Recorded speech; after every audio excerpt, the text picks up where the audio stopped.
absolutely delighted with the speaker and the theme for tonight's talk. A big congratulations to Faith and Team Wantage, because as Faith was just reminding us earlier,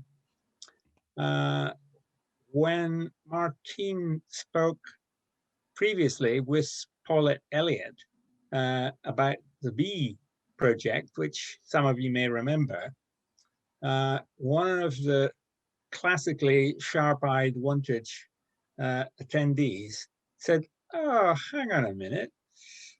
Martine is the director of the Applied Statistics and Risk Unit at the University of Warwick, and she could talk about a bit more than bees, maybe." So, well, and Faith followed that up, and here we are, which is just amazing.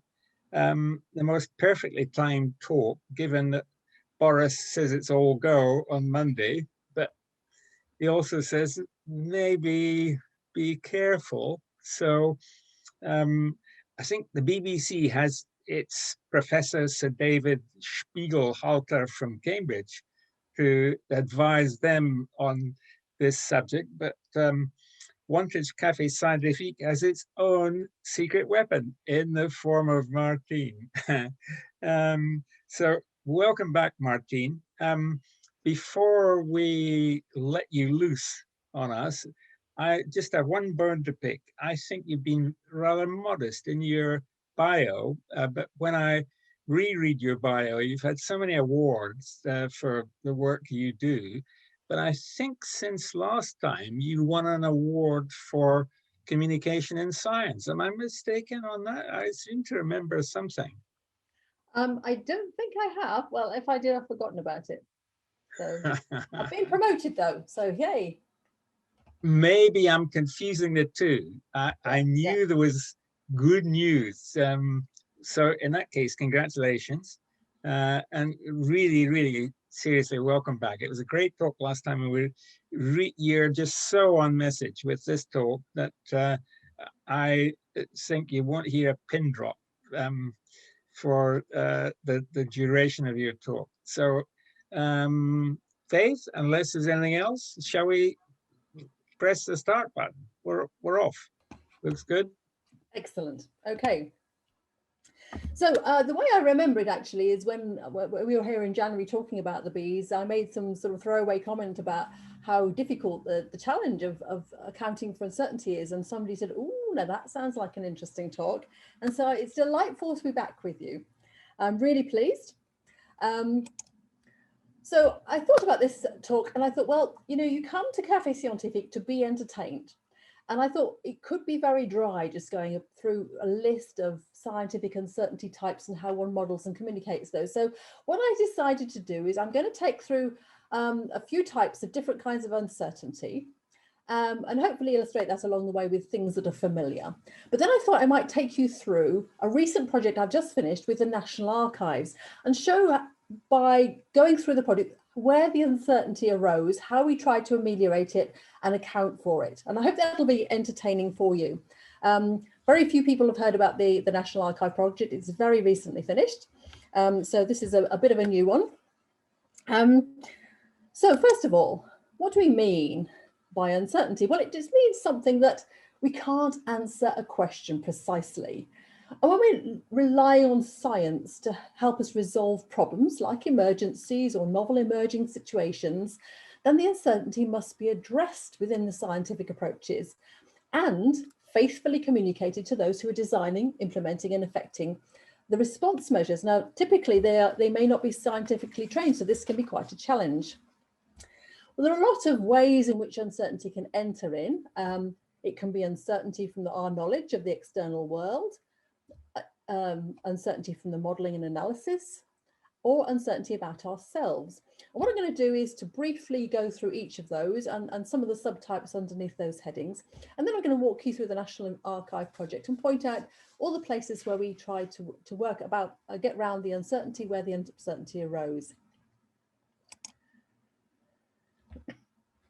So uncertainty due to knowledge of the external world. So there are three basic groupings under here. We might have a stochastic or aleatory uncertainty, we might have actor uncertainty, and we might have epistemic uncertainty. So even when we narrow our focus to things we don't know about the outside, where we've already got some quite knotty problems here. So if somebody says to you, you'll meet a tall, dark, handsome stranger, you might say, well, how tall? How dark? And what do you mean by dark? Dark hair, dark skin, dark eyes? How dark? And what do you mean by handsome? Maybe that's symmetric. Maybe that's blue eyes and blonde hair. Maybe that's brown eyes and black hair. I mean, what are we talking about here? So we have a natural variation in the world. We can call it randomness, we can call it natural variation. And so we know this, don't we, about heights, for example. We say, well, how tall is tall? Well, this is, I consider this tall because they're taller than me, but actually very tall is over here. Another example would be, we know what the R number is. It is the average number of people an infected person will infect under the present regime.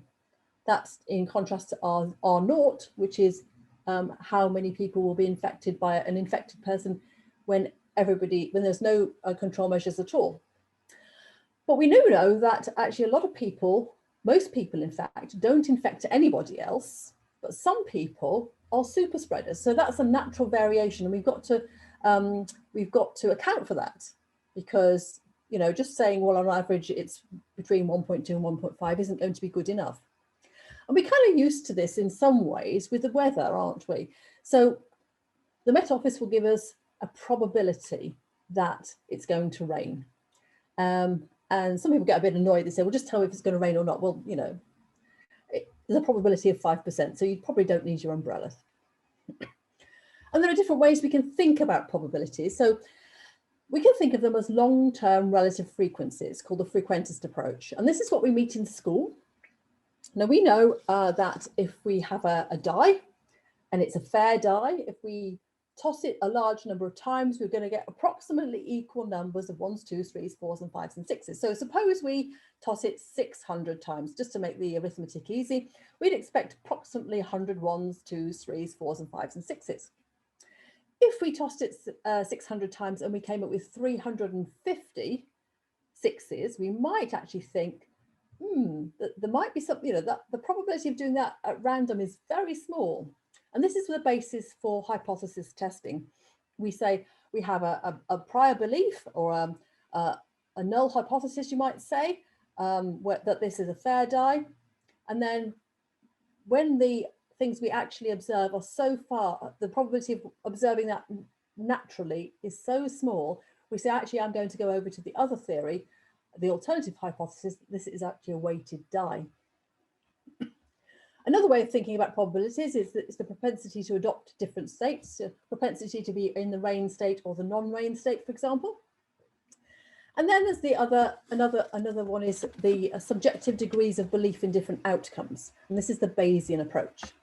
And this is an approach that most people naturally take in their everyday lives. So if we think that, what's the probability my team is going to win the league next year?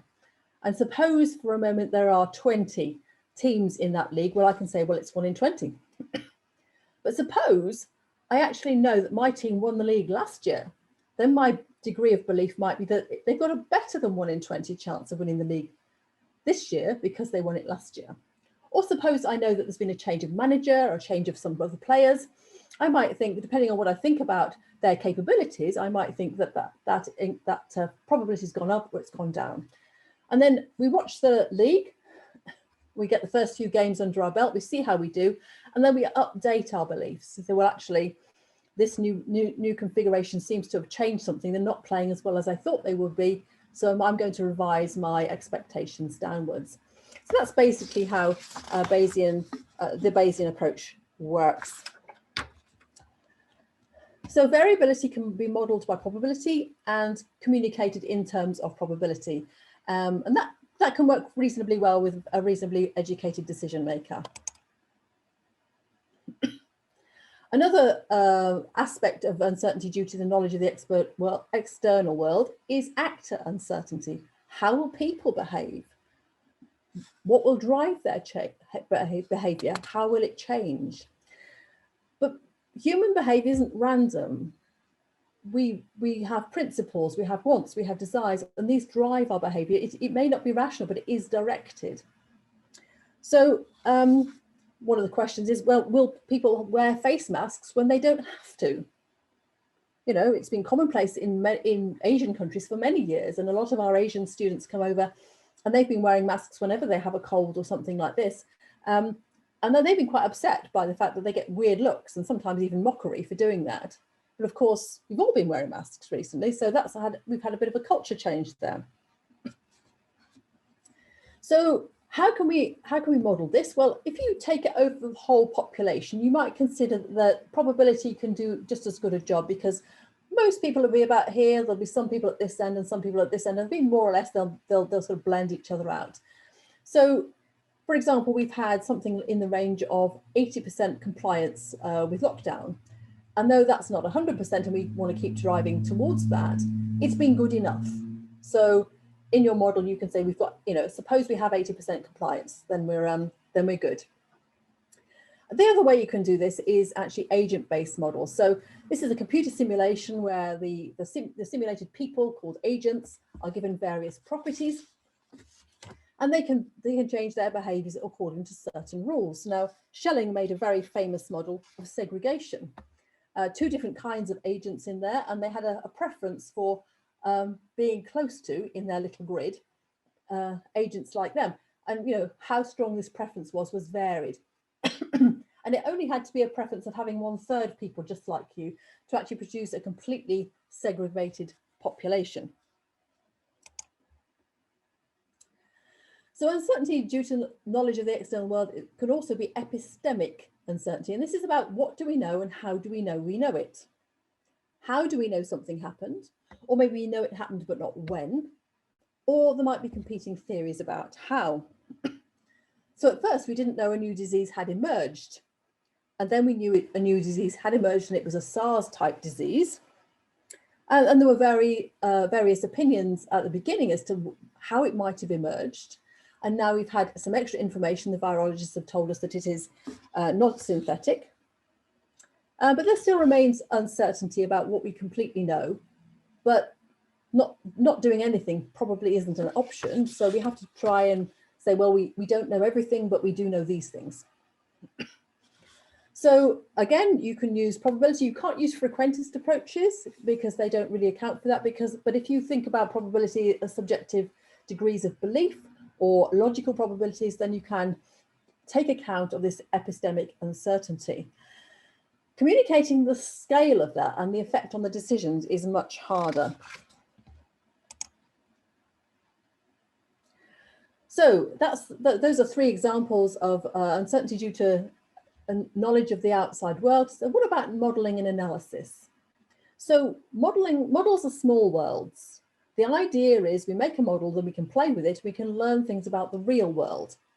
Okay, so it's an attempt to reduce the uncertainties about the outside world, but it can add different uncertainties. And these are some of the ones: so judgmental uncertainty, computational uncertainty, and model uncertainty. So starting with judgmental uncertainty, well, which models do we use for this particular system?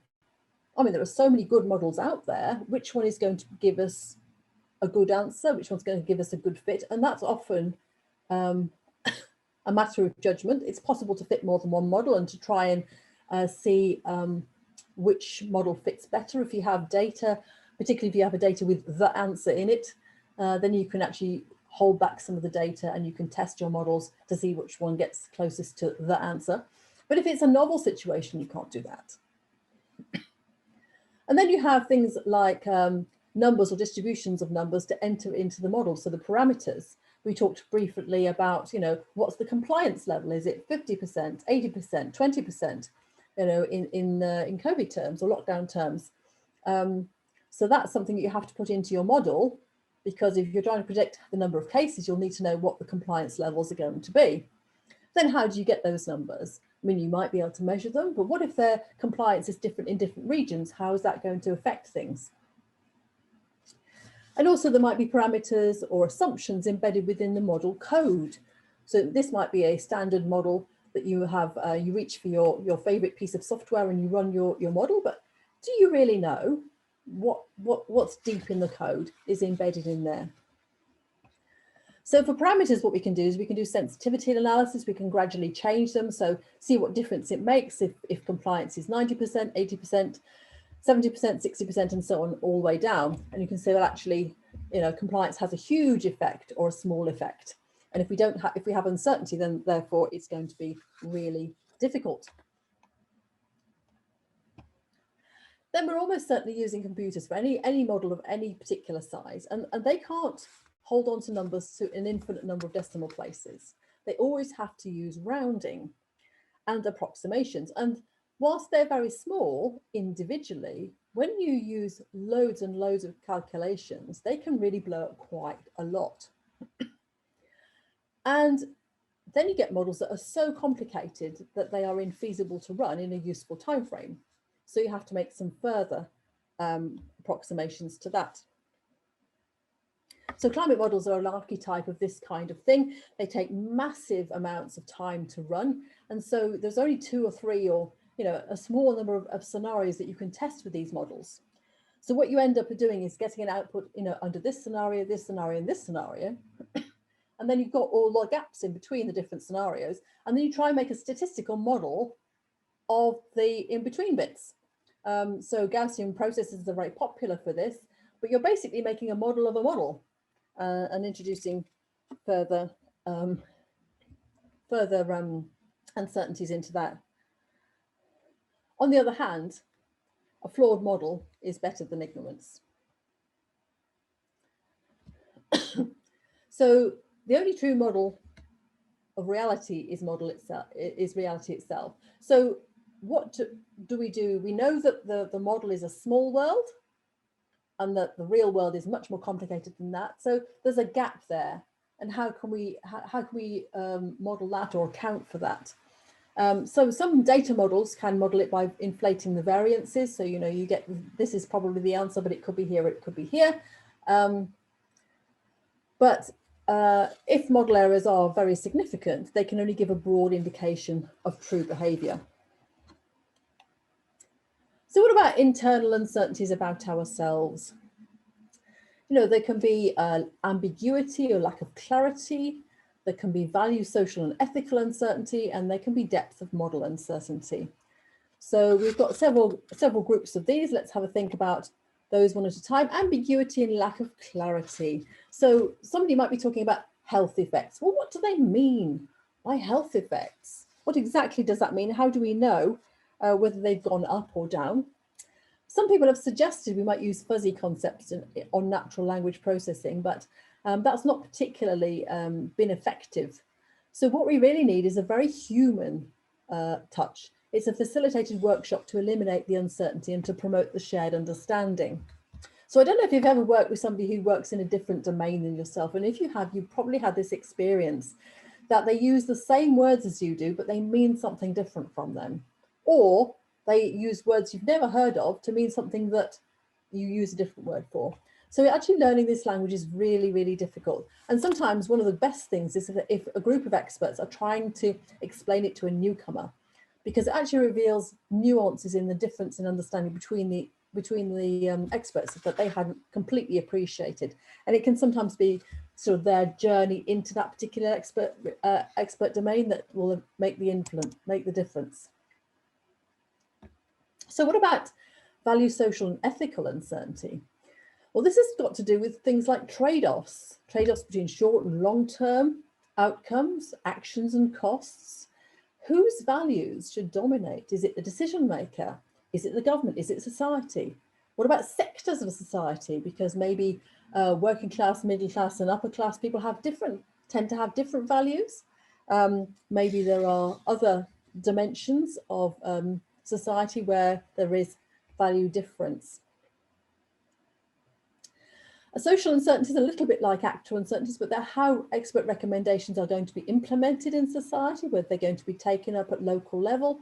The ways in which, you know, at the beginning people were painting circles on the grass in the park so that you could see how far apart you were from someone else.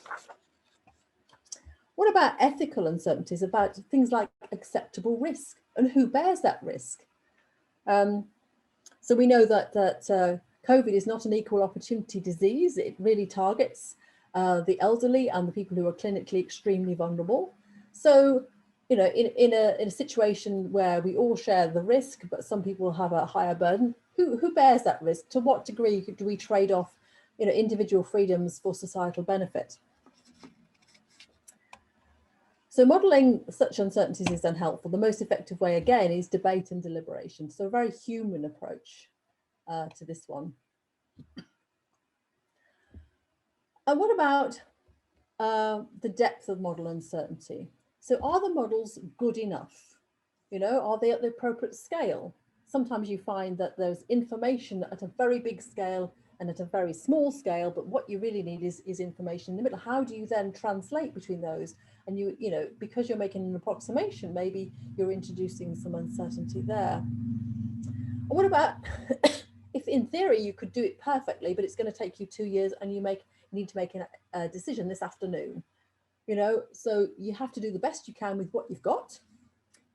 So, you know, sometimes coarse-grained is all you can have, but still better than ignorance. And so you have this idea that you have this trade-off between urgency and accuracy. So there's a balance to be made. Is everything in the model? You know, can we make decision in good time? So how confident, I've gone forward too many, can decision makers be given the information that they have? So there are often chains of models feeding each other, disparate data sets with different granularities trying to be brought together, approximations, multiple calculations, judgments about models and parameters and so on, pragmatic decisions about, well, we can't put that in because we don't have any data. And so these all contribute to uncertainty in scientific work. And some of them are difficult to quantify and won't be fully represented, even if you have, you know, the most sophisticated graphics and uncertainty bounds and plots and so on. And they all need to be communicated to those relying on them so they have a full understanding of the uncertainty they face, particularly if they're relying on them for decision making. So one example is the Confidence Project. So this was about decision support in nuclear emergency, and they had a traffic light system that they used to identify which elements were questionable, but probably the best knowledge available to date. So the decision maker had a clear idea of where the uncertainty was and what it might mean. So the National Archive project came about because we are able to do decision making under uncertainty, and they had a new problem which they hadn't faced before. So the National Archive, you probably know, is in Kew. It's the official archive of the UK government. It is the place where governments who are required, government departments who are required to keep their records forever, lodge them. The data is becoming increasingly complex, so multiple email threads on a decision around public safety, for example, rich embedded metadata, multiple attachments, images, and so on. Or what about the AI algorithms who decide who has the right to remain in the country? So those have to be preserved because there might be consequences down the line. People might need to be called to account. Governments have to take responsibility for their actions. So the size of the archive is huge. And the records are texts and videos and sound recordings and databases and 3D models, all sorts of things. And these have to be preserved forever. Some of them are very socially important, like the records of the London Olympics, and some of them are legally important, like the Hillsborough disaster and all the recordings and interviews for that.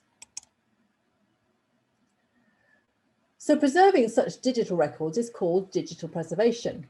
And there's a wide variety of risks to digital files, and the risks are connected and influence one another. So the National Archive has been preserving paper and physical artifacts for ages, and it knows exactly how to do that. But the risks to digital files are completely different. It takes time to get to a point where professionals know what data they need to start monitoring in order to better make decisions. I mean, if you just start doing it because it starts coming in, then you say, well, what should I be looking at to make sure this is okay? And the other side of it is a very sort of social. You know, if you share, or we've had something go wrong, you know, within your industry, then you kind of you risk people thinking less of you. And if you're the National Archive, that's particularly hard to do. So archivists like to say that digital records last forever or 5 years, whichever comes first, which surprised me a lot. I have to say that I immediately went out and bought myself a new hard drive and got all my files copied over, because I hadn't really appreciated that actually, you know, keeping them on a hard drive isn't keeping them forever. So what approach did we take? So these were the steps we took. Soft elicitation, which is sometimes called joint model building. So we had a discussion around what is the system and what the problems are. Then we went into our model building, and this was where we had to select our model. And then we had to quantify our model, find out what data was available, where the granularity in that data was, whether it was appropriate for what we needed. We had some significant gaps in our knowledge in terms of data. So we actually employed a technique called structured expert judgment you may have come across, where we get experts to quantify their uncertainties. Then we had evaluation and feedback on the model to make sure that it was communicating adequately and representing the views of a wide range of archives, not just the National Archive themselves. Then we brought in the software engineers, and we had to think about things like accessibility, the feedback as well, accessibility, and then the tool was actually launched and adopted by the National Archive.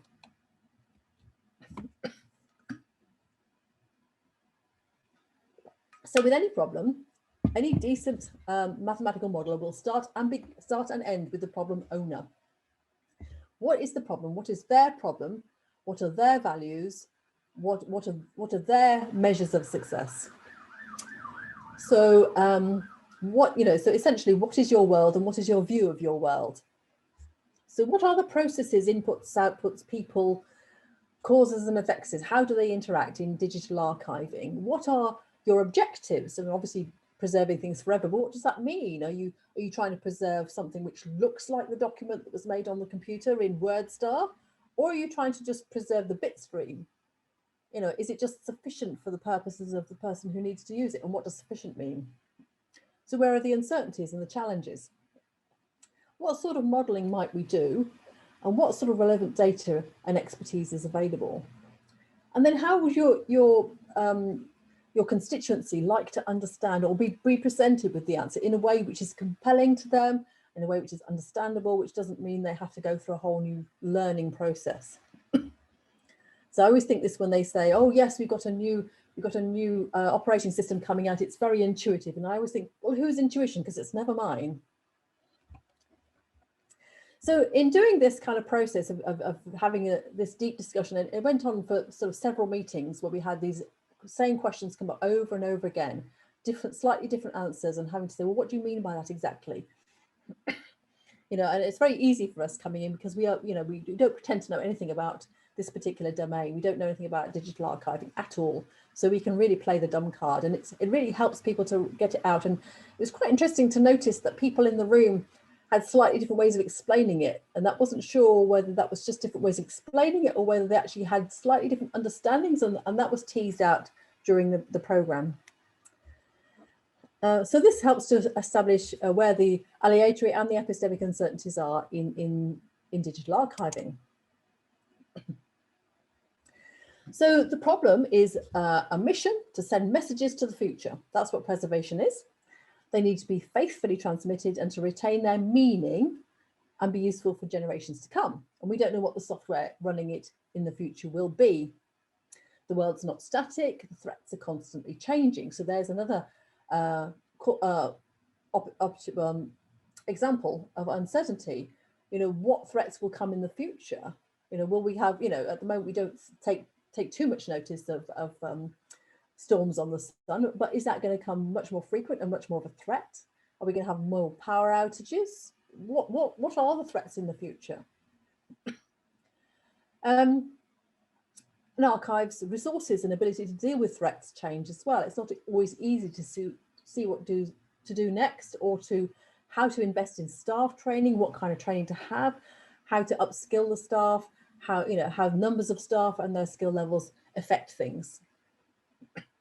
So like most of us, archives have a long list of things that they could do, but not really any way of distinguishing which ones they could prioritize, and never have the luxury of doing all of them. So even the best resourced archives, and the National Archive is very well resourced compared to a lot of archives, they have to make choices about how and when to invest in digital preservation, because they have all sorts of other things to pay for.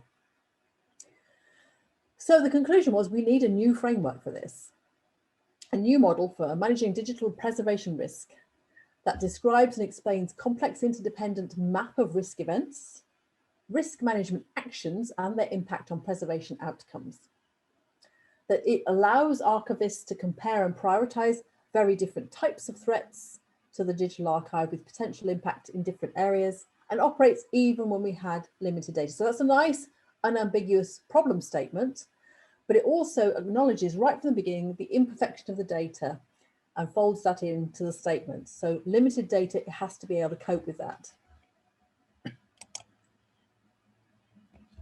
So after a lot of discussion, these elements were considered to be the main protagonists in causing problems in digital archiving.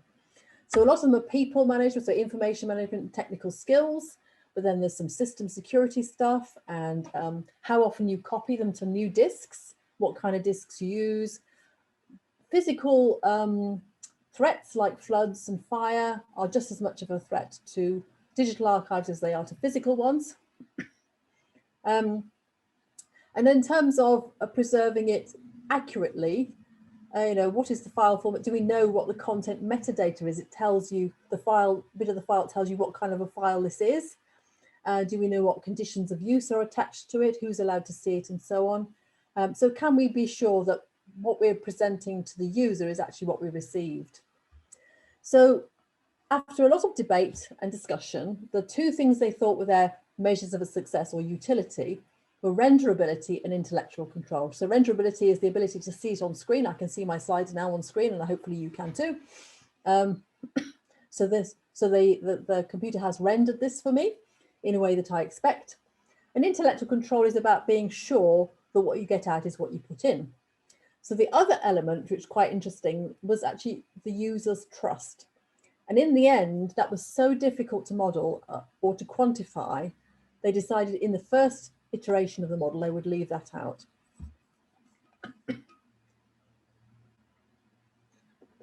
Now, each of these elements, these nodes in the network, have some data, but it's uncertain. There's a natural variability in all of these things. So none of them are completely deterministic. So what we have in each of these is probabilities. So the probability that, when storage medium is good, that obsolescence is of a certain value.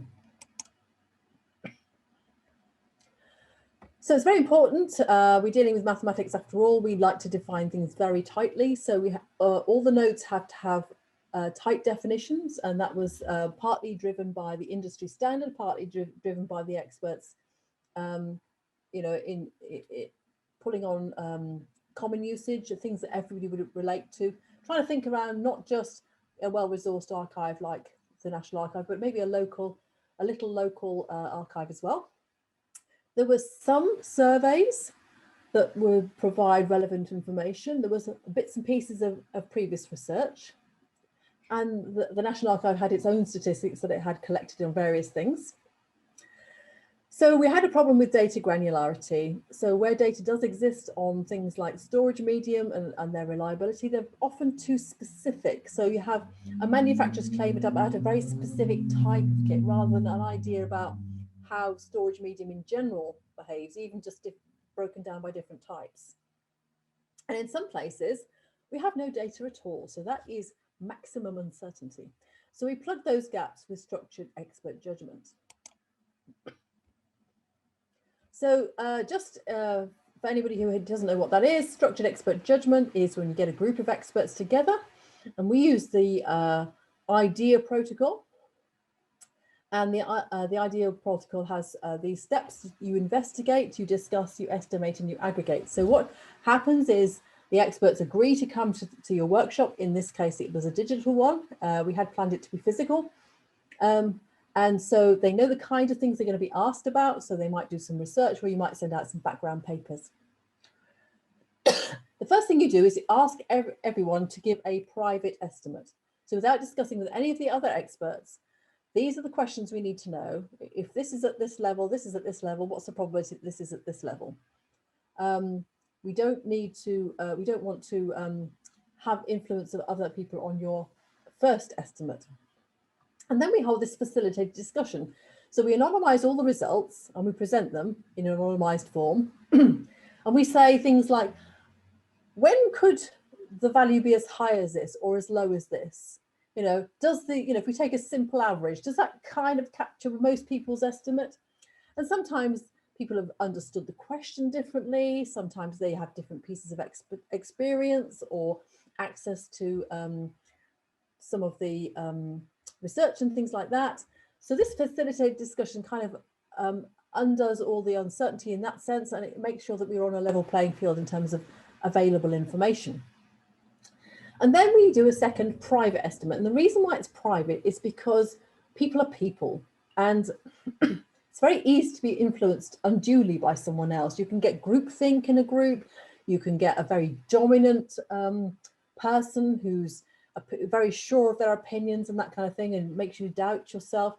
There might be somebody in the room who you are relying on for, you know, a letter of recommendation or your next promotion or a job or something like this, who might, in an academic sense, might be your PhD examiner because you're in this particular domain. So there might be all sorts of social reasons where, you know, you might get biased data by actually asking people to say out loud. So we do that privately. So then how to get out of, say, 20 estimates, how to get a single distribution, a probability distribution? Well, we aggregate. And the way we do this is by putting in amongst the questions calibration questions. These are questions we do know the answer to. So remember, it's a little bit like the models where you sort of test on data that you have the answer to. So the calibration questions, you can actually give for each expert a measure of accuracy and a measure of informativeness. And these two things combine to give each individual a score.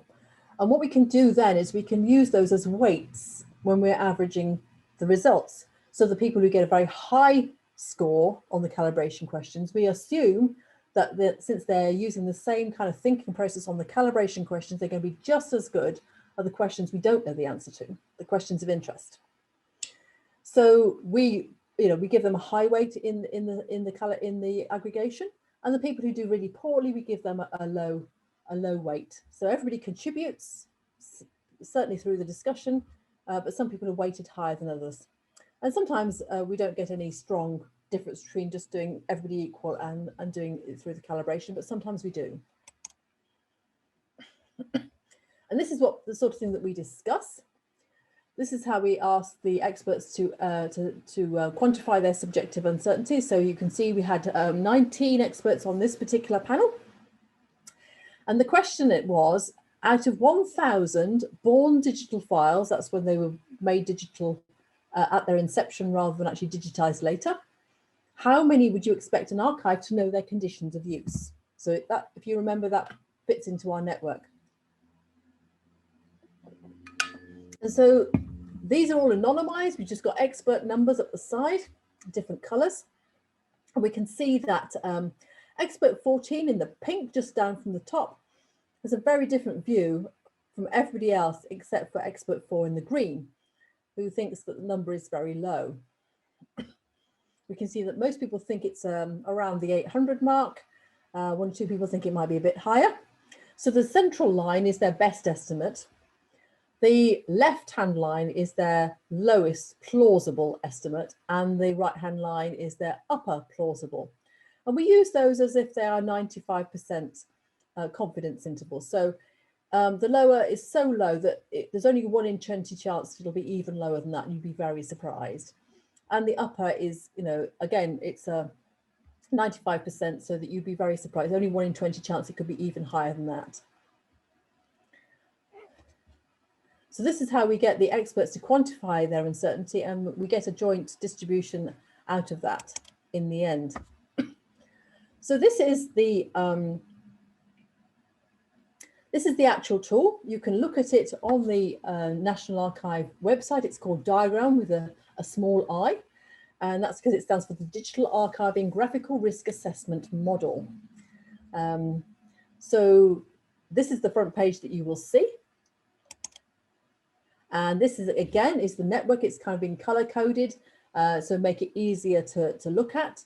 But this is the network of all the different inputs that we have got. Now we've got data on all of them because we've done the structured expert judgment for the ones we didn't have data for. We've got renderability and intellectual control at the bottom, because those, if you remember, are our utility or measure of success. And these are all the different inputs. So in order to use the tool, each archive answers a number of very specific questions, so they get a personalized risk assessment. There's no good trying to pretend that everybody is the National Archive, because the National Archive is unusually well resourced, and because it has this official capacity, you know, it has to keep being in existence, which other archives don't. They might be at the whim of a company, or they might be at the whim of a university, and so on.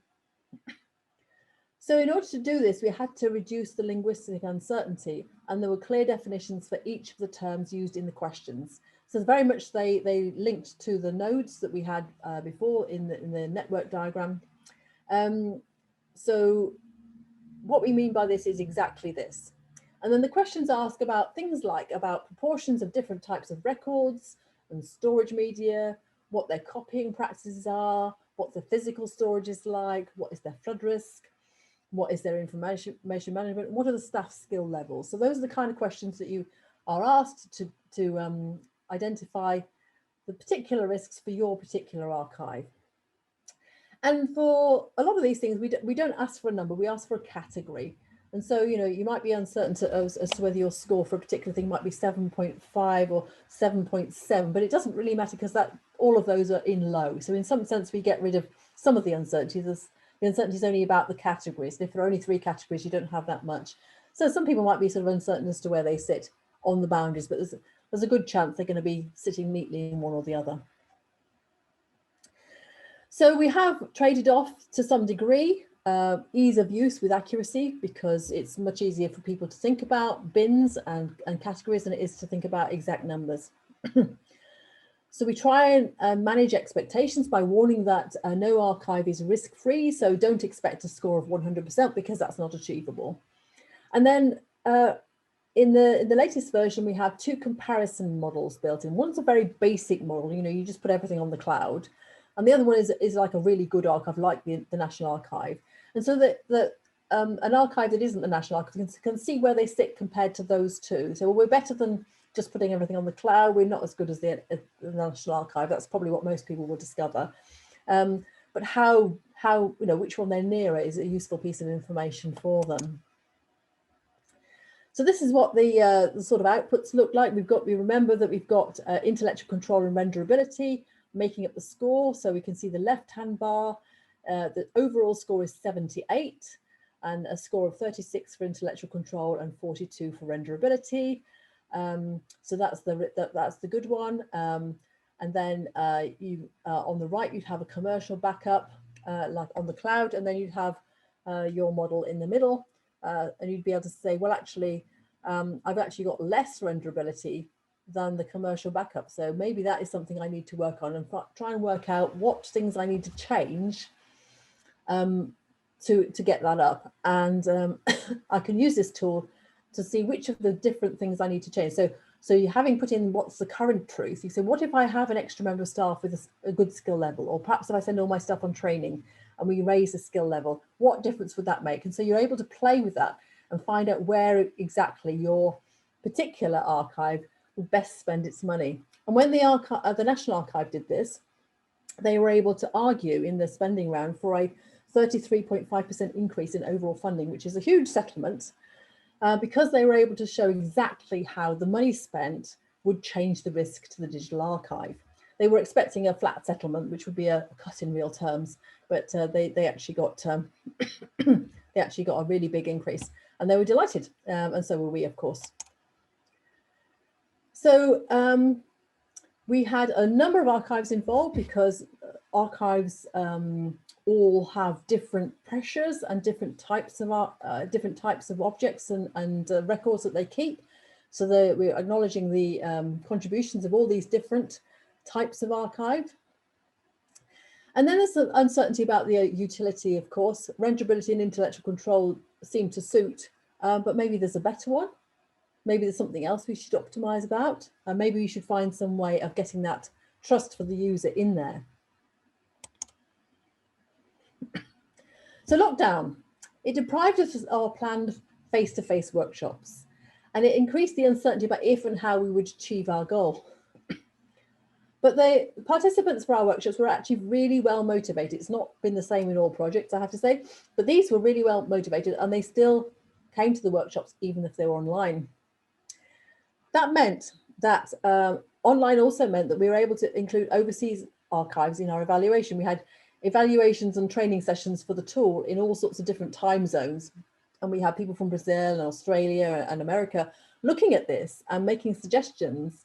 And one of the things was that, you know, we'd focused on flood risk, because that's one thing that you can actually look up on the Environment Agency website to see what your flood risk is and what categories it is. But in other countries, notably Australia, that fire is a much bigger risk than it is perhaps in the UK. So that's an area in which we can improve the model in future. Because we hadn't spent money on these online workshops with overnight stays and hotels and travel, we had some money left over to hire commercial software engineers. And this has really been key in actually getting the tool adopted, because they were able to work on things like taking the evaluation and actually making it work better. So you have sort of, as you might call, research level code, which works fine, but then you get the specialists in to make it really robust. So because of lockdown, as a direct result, the level of development of the tool exceeded our expectations. It was more than we had hoped for. It's also taught us a thing or two about what we might put in our funding bids in the future. You know, rather than focusing on the face-to-face, perhaps it might be better to spend money on software engineers, because that's actually makes the difference between something which is a research project and actually a tool that gets used. This project was also a finalist in the Global Digital Preservation Awards, which was very nice as well. And these are some of the things that the judges said. So we were mathematicians working with archivists and a whole range of people from the archives. So they were praising the fact that it was a multidisciplinary approach, and the efforts we put in to understand the audience and what they need from the tool. The innovation was praised, clear and immediate benefits, and a very convincing, entirely new basis for executives to understand the provisioning of funding, policy and priority of investments. So that was very nice for us. We were a finalist, but we didn't win. But you know, given that this is a global competition, even to be in the final was very cool indeed.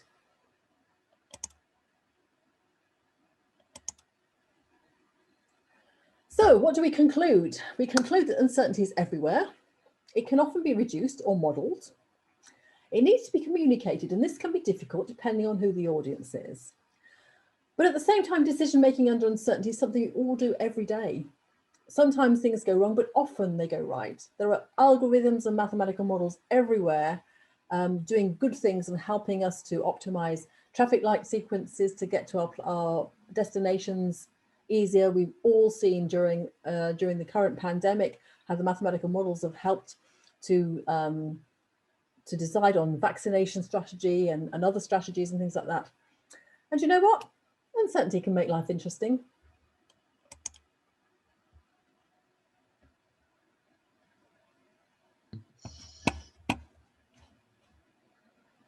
Hey, Martine, is that the end? That was fascinating. apologies for missing a short piece while my younger daughter crashed a car I bought her last month, but there you go. I should have said at the start to everybody, use the chat. You know anyway, you know now to use the chat to fill it up with questions, and Faith will help us through that. But just kind of getting us going, Martine, it's such a terrific discipline, and really intriguing. I am conscious you have a colleague, I think it's Mike Toolsley, who's on the SAGE committee, a colleague at Warwick, but he's always on BBC. I don't know how he does any work. He's always answering questions. Does he connect with your function in Warwick University and use some of the techniques that you're developing? We do have a good deal of overlap. And Mike's been a friend of mine for, I don't know, 5, 6, 7 years maybe, since I was a student at Warwick, in fact. So yes, so he does a lot of mathematical modelling, obviously, of the pandemic, and communicating the uncertainty is important, and you know, accounting for the uncertainty, particularly of actor behaviour in their models, has been very important. We don't have a formal overlap. We often well, in times when we were actually in the office, chat on the stairs and things like that. And yeah, so he's a great guy. He's learned a lot about public communication, I think, in the last 18 months or so. Interesting. I suspect there'll be some more questions connected with COVID and SAGE and masks and whatever. Faith, if I can ask one more, the weather forecast absolutely intrigues me, and I just kind of wondered if in your world, Martine, there's any kind of ranking of weather forecasters on the ones whose probability forecasts are better than anybody else's. I mean, are the BBC any good, or whose weather forecast would you recommend? Well, I always go directly to the Met Office because that's where the BBC get their information from. So I don't see why I should go through an intermediary. But there are some people who say that the European weather forecasting is much better at a local level. So so what we often do is, if it's crucial. So recently we had our 40th wedding anniversary, and we were planning a barbecue, and it was forecast to thunder and lightning all day. Shall we go ahead? I don't know. And as we got closer, the forecasts seemed to improve a bit, but still a lot of rain. So what we decided to do in the end is to go ahead, to put the tent up, and to work out a strategy whereby we could divide people into sixes, and they could occupy separate rooms and still get to the toilet and back without going through each other's rooms. In the end, the last strategy was not required. But the tent and a lot of umbrellas was quite sufficient for the 2 downpours we had, and everybody had a great time. God blimey, what a scientific party. It's my training, I can't help it. I watch the news through science eyes these days. Yeah. Do you think that there've been, do you have any comments on the way uncertainty has been communicated by scientists in the pandemic generally, do you think? I think Chris Whitty has learned a lot and done a fantastic job, and Jonathan Van Tam and others who, and it's just remarkable, I think, you know, when we're having particularly when we're having the regular updates, to see the competence of the scientists compared to the politicians. The politicians had sort of like a vague idea about what was going on, but whatever questions were thrown at these scientists, because they were true experts in the sense that they'd been in this domain for a number of years, it didn't matter, well, what's the effect on churches? What's the effect on this particular type of person? And they immediately understood the question and could relate to that person, rather than giving a sort of vague politician's answer, which is kind of like one size fits all. They were really able to hone in. So I was very impressed with them. As I said, Mike has learned a lot. He always tells the tales of when, you know, he misspoke slightly, and the media is all over the thing that he said wrong. It's always a danger. I was on local radio one time because we were having a structured expert judgment on pollinator abundances, and they always throw you a curveball, and the question was, oh, this particular celebrity has decided that bee stings are good for her complexion. Do you think this is going to be a problem for the number of bees? And you think, Well, what do you say? And you're on live radio and you've got to answer this now, and it's just very challenging. So I don't think the number of bees concerned would actually impact on the global abundance significantly. But you know, Yes. it's always challenging being on live media. I've done it Yeah. a few times, but it's yeah. Yeah. Yeah, I'm so I think surprised there aren't more clangers dropped, actually. yeah, and I think David Spiegelhalter. I just love David Spiegelhalter, the way he does things. For example, recently he was in The Guardian. You may have seen this, and I just thought, what a lovely technique for getting people to understand, because we know that you know, as I said earlier, COVID is not an equal opportunity disease, you know, and the risk of death just goes very significantly with age, doubles every 6 to 7 years. That's kind of hard to visualize. And what he said was, this means that a person who is 80 and has had both vaccinations now has the risk of dying of a 50-year-old who's had no vaccinations. Right? That is so much easier to understand, isn't it? So the risk has gone down a lot. Basically, you know, you've lost 30 years younger because you've had 2 vaccinations, but it hasn't gone down to 0. So that's why he was kind of answering the question, well, you know, obviously the vaccines don't work because people who've had both vaccines are still dying. Well, that's what, and then he was explaining that's why you would expect, you know, given the level of vaccination, given the level of risk. So it's just beautifully done, I think. Yeah. Okay. There are some questions that have come in. The first one: what lessons are there to be learnt from our own home archives? Well, don't rely on one. Have copies of at least 2 copies in separate places, not in the same office, because if you have a fire in that office, you will lose it all. You really need to copy your photographs. If you want to keep them, you need to make sure they're copied properly every 5 years or so, because your SD card will just crash and get errors. Don't keep things on flash drives because they're remarkably unreliable.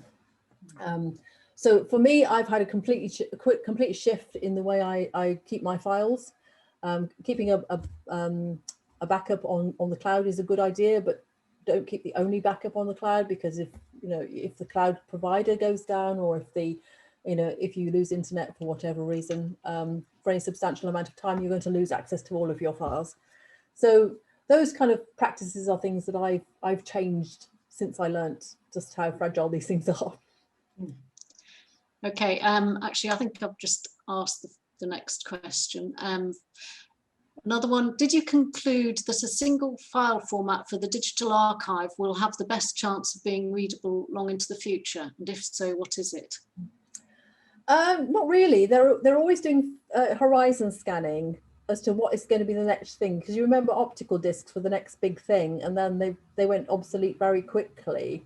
So assume everything is going to go obsolete at some point, and kind of convert the file whilst you've got the opportunity. And PDFs do seem to be quite long lasting, but not everything can be, you know, it's all right for text, isn't it? PDFs, but you know, it's not so good for other things. Yeah, so there wasn't a single, if you put it in this format, it'll be fine, unfortunately, because that would have been a nice piece of information to have had, wouldn't it? Okay, and then there's just a comment about forecasts, but then we get a lot of comments about the output from COVID modelling. But even for me, as someone who understands models, it's very hard to understand what has gone into the model and what the real uncertainties are. Yeah, I must say it's a complicated business. Your presentation. And every time I talk to Mike and the team, you know, they've got new things in, you know, and so some of the real uncertainties are, you know, they change over time because our knowledge improves. You know, the data is collected. We see it because we've had so many cases. We can learn quickly about this, more quickly about this disease than we can about something which happens to only one, you know, sort of one person in a blue moon kind of thing. That's why people are worried that the vaccine has been developed quickly, but normally, you know, you're making a vaccine against a much rarer disease, and you have so many few cases. But in this scenario, of course, you can get the same level of testing, and very, very quickly, because there are so many cases, and the rigor with which it was done was just as good. So I think it is very hard to see where the uncertainties are. And I think, again, Chris Whitty et al. Have been pretty good at saying, you know, we think this, we're pretty sure that because of X, Y, and Z. And they don't use the words "we are certain," because we're not certain. It's still very new, and there may be things that we don't understand. So one of the uncertainties at the beginning was, you know, are masks effective? And it was interesting that countries tend to divide into two camps. Either they said, well, we don't know that it's effective, so we won't adopt mask wearing early, and there might be some as yet unspecified harms from wearing masks. Whereas the other ones, particularly the Asian countries who'd been wearing masks for a long time, said, well, we've never seen any harm coming from, you know, from masks. It's not reasonable to suppose that simply breathing through a piece of cloth will be harmful to anybody who's got, you know, reasonably robust health. And it might help, so let's try it. And then now we can look back and say, well, actually, they had a much slower growth of infections in the early days than did the non-mask adopting countries. So at that time, there was a huge uncertainty. Nobody knew. Some people said, well, we'll try it because it might help. And others said, well, we won't try it until we know that it helps. And it was interesting to me that it was actually public pressure that made us go into lockdown in the end. Because if you remember, the politicians were very reluctant, but all these other countries are going into lockdown. Why aren't you protecting us? Kind of, you know, was really the narrative then, wasn't it? So, Faith, Martine, could I just come in on that? Martine, as I understand things, there was a king-sized clangor in the early day COVID science.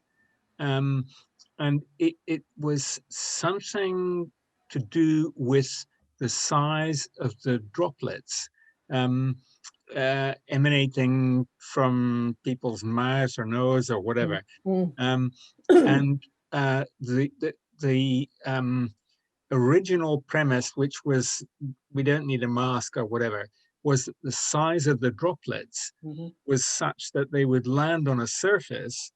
So everybody was cleaning their envelopes and parcels and surfaces and all the rest of it, thinking it was a surface contact that was crucial, when in fact the science about regarding this droplet size was bogus. Somebody 20, 30, maybe 40 years ago literally made a mistake, a king-sized clangor. And the particle size that's been floating around was much more like, forgive me, there's a word I can't. Aerosols. Thank you.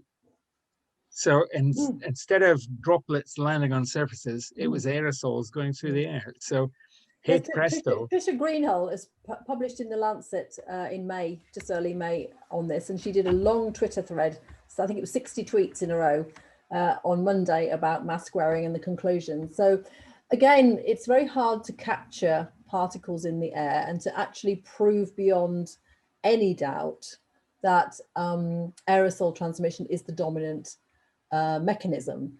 But she presented 10 good scientific reasons to believe it, given the evidence that we do have. And we have seen far less transmission on surfaces than we would have expected if it had been droplet driven. And this is why then, you know, mask wearing has made a difference, because it does protect people from breathing out these particles and breathing them in again. So I think you're getting some serious nodding from Dr. Lapwood. Well, I was surprised to be talking to a friend of mine whose father is a GP and is very against masks and says, oh, there's no evidence that they really work. So I was able to forward Trisha Greenhill's both Twitter thread and paper to her to say, well, actually, I think so. Highly recommend her stuff. We trained together. She was the year below me. Yes. So we've done quite a bit together, but that Twitter thread was I think really interesting, wasn't it? It was fantastic, and I think there are just some people who just put it really well, because you didn't have to be a technical person or a medical person to understand it. It was definitely Twitter worthy, you know, in that sense. It's very easy So I've written about this. So when you get trained, you get what they call a signature pedagogy. So there's a way of thinking and a way of speaking that's particular to your particular training. And people I find, because I came into mathematics late in life, I can always speak in analogies because that's how I learned my mathematics, by relating it to something that I already knew. And I can express it in ordinary terms because that's how I explain it to myself and to my friends as I was going through the process. But I find with my younger colleagues who've gone straight from school to university to their PhD and into academia, they have forgotten what it's like not to have all this mathematical language as if it were natural language. And so they have a bigger hump to get over, you know, in that sense. But Trisha's work was fantastic. I thought, you know, that was really, really good. I loved reading that. I think, oh, that is so well put. There was another GP early on explaining how one of the vaccines worked. And I forgot what her name was, but she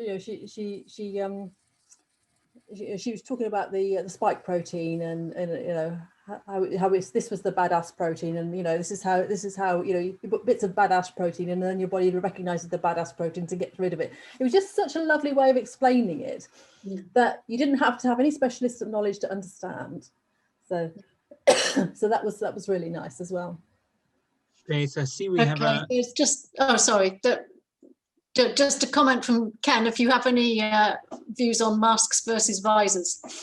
I haven't seen any data at all on visors. I understand why people wear them. You know, particularly, you know, if we're talking about people who are disabled, who rely on lip reading, or, you know, disabled people who can't cope with people having their faces, you know, are going to be unduly distressed or disadvantaged, but you also want to provide some protection. I don't know if anybody else has any information on those. I don't know. Okay, Ken reckons that a well-designed visor would project the aerosol towards the ground. By the way, can we just thank Ken for not sharing his screen this month? Oh, poor Ken. Yes, I mean, I can see how that would happen, but I could also see how movement in you know, if you're walking around in the room, would also then send them back up into the air, I guess. Sorry, I've got a question. Can we have a link to that feed? I'm not sure what that refers to. That was probably Trish's Twitter feed. Oh, okay, the Twitter, yeah. By the way, I'm slightly disappointed, Faith. We don't have any questions from our Wantage audience, at least from the English section, about the scientific certainty of scoring a penalty.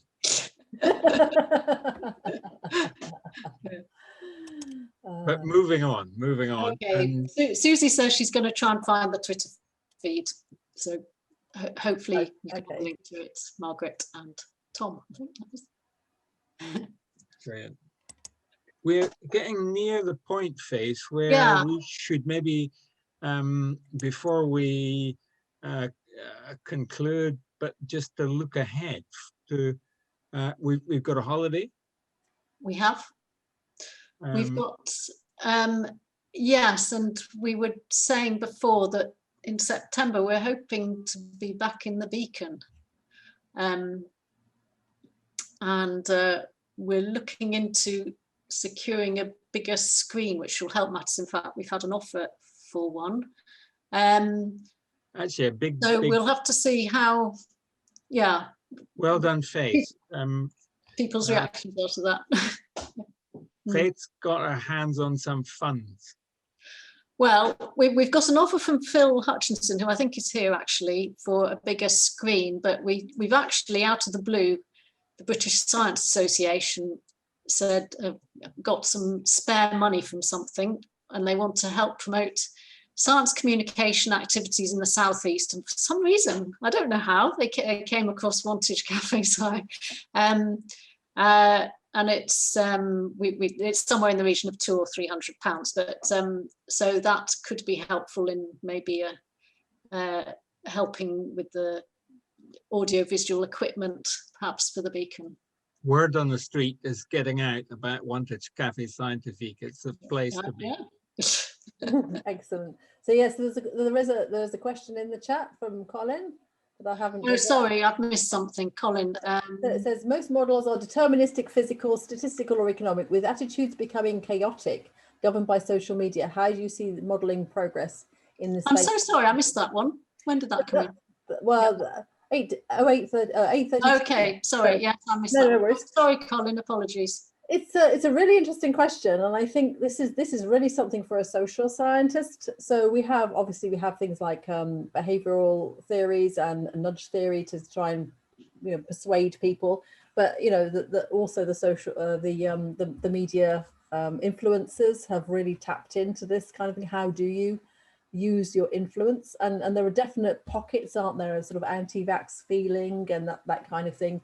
And I think one of the things that recent elections and things have shown us just how much we're in our silos because of the algorithms on Facebook and Twitter and so on, pushing us that way. So it is a difficult problem. I think it's about messaging, and I think it's partly about education. So I was reading something recently, and I don't know how true this is, but after the last World War, something called civics was introduced to the curriculum. Forgive me if I've remembered this not quite rightly, but it talks about how to spot the big lie. Sort of, they were thinking about fascism then, and the Nazis, how to spot the big lie, and that's been kind of dropped from the school curriculum. So it's about how do you feel and all this thing, rather than using logic and understanding and asking for evidence and weighing evidence. So I think if we were more inclined as a society to take that kind of approach, which I'm sure everybody here is, because that's why you're at Café Scientifique, right? But to ask what is the evidence, weigh up evidence, to listen to people who have a different opinion, and ask yourself the question, maybe they've got something to teach me. Then I think things would be easier, because that's sort of more rather than having sort of closed silos where everybody shouts in the echo chambers. They all reinforce each other's opinions, and they think everybody else is an outsider, it's us and them, and if they don't agree with me, I'm going to insult them, kind of an approach, rather than a learning, a curiosity approach. So if I were Prime Minister, and I have no wish to be, particularly not now, I would try and maybe evaluate whether that kind of approach was successful in some way, and whether we should teach evaluation of evidence in schools. How do you know that that's true? Are you really sure that that's true, kind of thing? Maybe you can change your mind, and changing your mind is not a crime by any stretch of the imagination. It's something we all do all the time, or should do if you've got any maturity. So I think that there's that kind of an approach.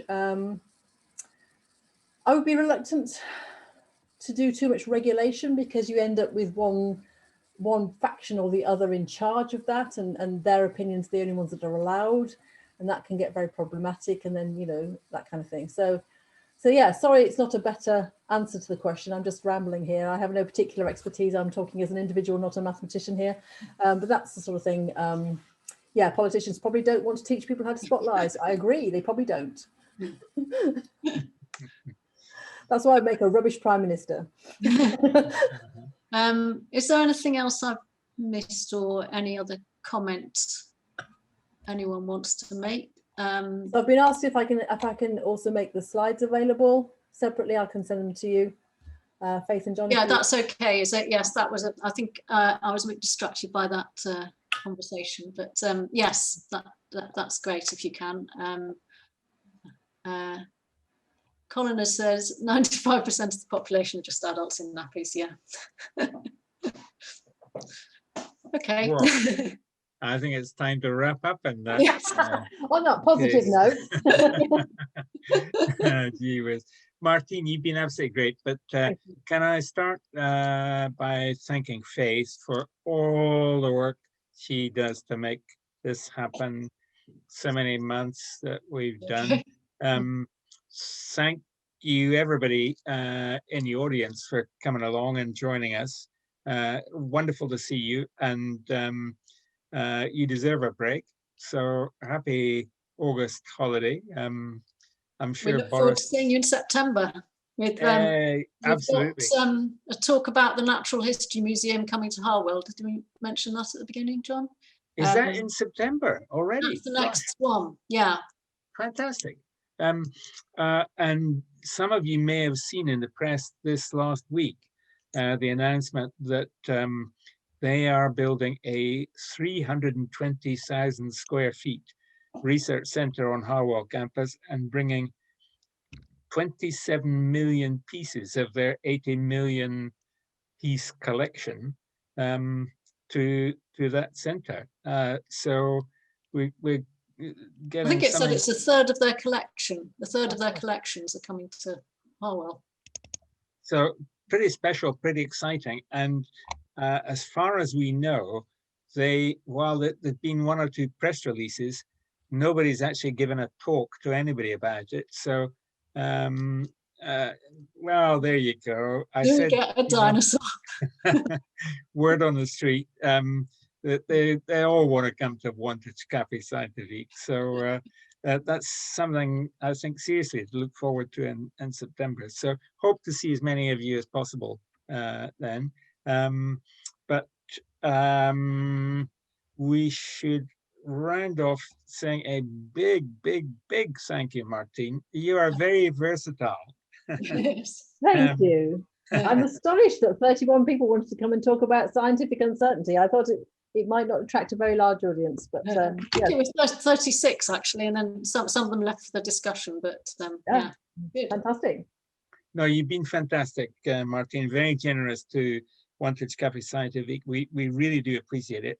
And perhaps if I could venture a prediction with 100% scientific certainty that unless Boris changes his mind and subject to the Royal Oak reopening next week, I'll be there. And moving on swiftly, I think we're done, Faith. Yeah. Yeah, that's it.